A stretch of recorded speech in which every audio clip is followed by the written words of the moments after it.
ATM new world या चॅनलला share, like, subscribe करून कॉमेंटही करा. राज ठाकरे आणि उद्धव ठाकरे एकत्र येण्याच्या ज्या बातम्या संपूर्णपणे चॅनलवाले, पेपरवाले यांनी धरलेल्या आहेत लावून, त्यामुळं असं सांगितलं की महाराष्ट्राच्या मनात काय आणि एकंदरीत हे दोघं जण आले तर काय होणार आहे. आणि यामध्ये सर्वात महत्त्वाचं म्हणजे की आता ह्या महापालिका आणि नगर परिषदा, जिल्हा परिषदा यांच्या निवडणुका जवळ आलेल्या आहेत. आणि मग यामध्ये एकत्र येणे, हे दोघं जर एकत्र आले तर चांगल्या जागा आपण या निवडणुकीत मिळवू शकू. मुंबई महानगरपालिका, पुणे महानगरपालिका, नागपूर महानगरपालिका, त्यानंतर संभाजीनगर महानगरपालिका, कोल्हापूर महानगरपालिका, अशा ज्या महत्त्वाच्या नगरपालिका आहेत विविध प्रकारच्या, तर या सर्व नगरपालिकामध्ये आणि जिल्हा परिषदेमध्ये यांना सर्वात महत्त्वाची गोष्ट म्हणजे यामध्ये त्यांना प्रावीण्य मिळवायचं आहे आणि याच्यामध्ये जास्तीत जास्त जागा निवडून आणायचे महापालिका आणि जिल्हा परिषदेमध्ये. तर याचा शेव कुणाला बसणार? मुंबई महानगरपालिकेमध्ये सर्वात महत्त्वाचं हे एकत्र येण्याचं कारण असं की मुंबई सध्या उद्धव बाळासाहेब ठाकरे यांच्या ताब्यात आहे आणि त्यांना जर राजसाहेबांचं पद मिळालं तर ती पालिका परत त्यांच्या ताब्यात राहू शकते. परंतु एक महत्त्वाची गोष्ट अशी, आपला जो देवेंद्र फडणवीस मुख्यमंत्री जे आहेत, तर त्यांनी पण या नगरपालिका ताब्यात घेण्यासाठी जोर लावलेला आहे. आणि मग आता ही मुंबई महानगरपालिका किंवा नवी मुंबई महानगरपालिका या पालिका ताब्यात घेऊन भाजप चालणार की पूर्वीची आता ज्यांची सत्ता आहे ते उद्धव ठाकरे गट यांच्याकडे राहणार, हा महत्त्वाचा प्रश्न आहे. तर हे महाराष्ट्राच्या मनात वगैरे काही नाही आहे, हे स्वतःच्या मनामध्ये आलेला हा विचार आहे आणि हे दोघं जण एकत्र येणार. पण याचा परिणाम, हे दोघं एकत्र आले तर याचा परिणाम देवेंद्र फडणवीस यांच्या सरकारवर होणार आहे का? आणि जे ठाकरे आहेत, हे उद्धव ठाकरे, हे पुन्हा मुख्यमंत्री बनणार आहेत का असं काही घडलं तर अशा घडण्याची शक्यता आहेतच खूप. म्हणजे हे असं घडू शकतं. हे असं कसं घडू शकेल? तर जर समजा उद्धव, राज आणि एकनाथ शिंदे जर एकत्र आले आणि यांचा जर बघितलं तर विधानसभेत देखील त्यांचं मोठं बळ निर्माण होऊ शकतं. शिवसेना, एकत्र शिवसेना, आणि त्यानंतर त्यांना जर जोडीला एक अजित पवार गट, शरद पवार गट किंवा काँग्रेस हे जर आले तर हे भाजपचं सरकार जाऊ शकतं, असा त्यांचा कदाचित होरा असेल. म्हणून हे टार्गेट त्यांनी कुणाला केलं तर देवेंद्र फडणवीस यांना केलेले आहे. कारण आता ठाकरे यांना मुख्यमंत्री परत व्हायचं आहे आणि त्यासाठी हे प्रयत्न चाललेले आहेत. मग कदाचित राज ठाकरे हे उपमुख्यमंत्री होतील आणि यामधून संपूर्ण महाराष्ट्रामध्ये यांचं जरी समजा विधानसभेला या पद्धतीने झालं तर जिल्हा परिषदा आणि नगरपालिका, महानगरपालिका यांच्या ताब्यात येतील अशी यांची एक शक्यता निर्माण झालेली आहे. आता यामध्ये प्रत्येक तालुक्यात जर बघितलं, जी आसनं डळमळीत झालेली आहेत प्रत्येकाची, म्हणजे विविध प्रकारची, आता राजीव गांधी किंवा आपले ते संजय गांधी किंवा हे जे गांधी होऊन गेले, त्यांनी अशा प्रकारची जी विधानं केली नव्हती ती आता काँग्रेसवाले करीत आहेत. कारण आता काँग्रेसही डळमळीत झालेली आहे आणि काँग्रेसचं देखील जे महाराष्ट्रामध्ये फार मोठं काही स्थान उरलेलं नाही आहे. पण आता ते परत जरी असले तरी ते डॉट हॉर्ससारखी उंच उडी मारून पुन्हा सत्तेत येण्याची शक्यता निर्माण झालेली आहे.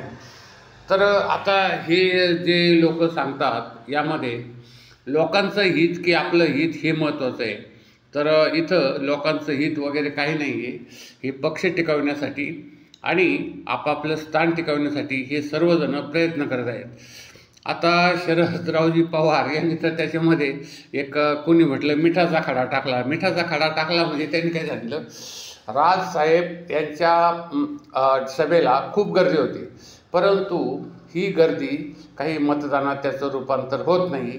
परंतु उद्धव ठाकरे यांच्या सभेला होणारी गर्दी त्यांना ते मतं देतात, असा हा तीढ आहे. त्याच्यानंतर दुसरा एक महत्त्वाचा मुद्दा, राज ठाकरे यांनी जर भाजप सोडली तरच हे शिवसेनेत येऊ शकतात. तसंच उद्धव यांनी काँग्रेस सोडली तरच ते त्यांचं एकत्र येऊ शकते.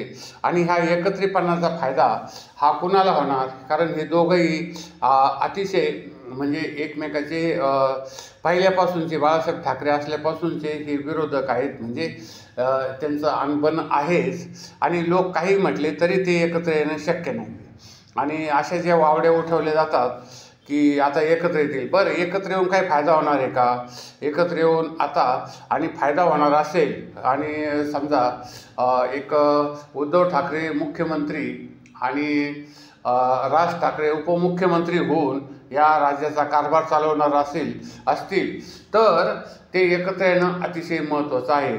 आणि त्यासाठी सर्वात महत्त्वाचं म्हणजे हे बाकीचे 3 जणं म्हणजे कोणते? अजित पवार गट, शरद पवार गट, काँग्रेस आणि एकनाथ शिंदे गट, त्याच्यानंतर राज ठाकरे गट, असे सर्व आणि अपक्ष आणि इतर काही पक्ष हे सगळे मिळून जर आले तर उद्धव ठाकरे हे मुख्यमंत्री होऊ शकतील आणि अशी पालटही होऊ शकतो. आणि मग त्याच्यामध्ये सर्वात महत्त्वाचं हे जे सत्ताकारण जे आहे हे वेगवेगळ्या पद्धतीने चालत असतं. आता थोडंसं याच्यामध्ये मागं वळून जर पाहिलं तर सर्वात महत्त्वाचं म्हणजे आता एक सगळ्यात मुख्यमंत्री देवेंद्र फडणवीस यांनी सुद्धा सांगितलं की आम्हाला ह्या उद्धव ठाकरे यांनी थोडंसं वेगळ्या पद्धतीने आम्हाला वागवलं, आमच्याशी त्यांनी युती केली नाही. त्या काळातले बरेचशा काही गोष्टी आहेत ते त्यांनी सांगितलेल्या आहेत. तेव्हा आता हे यांचं जरी आपल्याला वरकरणी वाटत असलं की हे एकमेकाचे विरोधक आहेत, हे यांचं एकमेकाचं पटत नाही, परंतु हे आतून सर्वजण एकच असतात फक्त. आणि मतासाठी शेवटी त्यांचं काय असतं? मताचं राजकारण असतं. मताचं राजकारण हे सगळ्यात महत्त्वाचं आहे. मग ते मतं कोणाशी असोत, म्हणजे कोणत्या धर्माचे असोत, कोणत्या पक्षाचे असोत, कोणत्या गटाचे असोत किंवा कोणत्या तटाचे असोत, ती मतं आपल्याला मिळणं हे यांना अतिशय महत्त्वाचं वाटतं.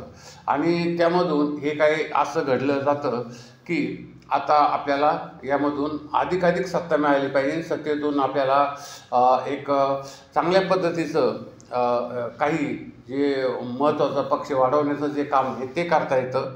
आणि सगळ्या पद्धतीच्या ज्या गोष्टी असतात त्या या सत्तेमधून करता येतात. आणि मग हे सत्तेत नाही म्हणून हे आताच का असं सुचलं की हे दोघं एकत्र येणार, हे तिघं एकत्र येणार, अजित पवार आणि शरद पवार एकत्र येणार, राज ठाकरे आणि उद्धव ठाकरे एकत्र येणार, त्यानंतर काँग्रेस आणि एक दुसरे लोक एकत्र येणार वगैरे वगैरे, अपक्ष एकत्र येणार, असं हा काय प्रकार काय आहे? हा काही महत्त्वाचं म्हणजे यामध्ये स्वतःचं स्थान जे डळमळीत झालेलं आहे, स्वतःकडं काही सत्ता राहिलेली नाही आहे आणि आता सत्ता जाण्याची चिन्ह आहेत म्हणून त्यांनी हा प्रकार केला. हे महाराष्ट्रामध्ये हा जो प्रकार केलेला आहे 3 तिकडं सरकार बिघडं, हा प्रकार आहे हा एक वेगळाच आहे. हे श्री दत्त मूर्ती सरकार आहे, श्री दत्त सरकार. आणि हे दत्त सरकार काय फार उपयोगाचं आहे असं काही नाही. आता त्यांनी मध्यंतरी ज्या योजना होत्या आपल्या तर त्याही रद्द केल्या, कारण म्हटले आमच्याकडे पैसेच नाहीत.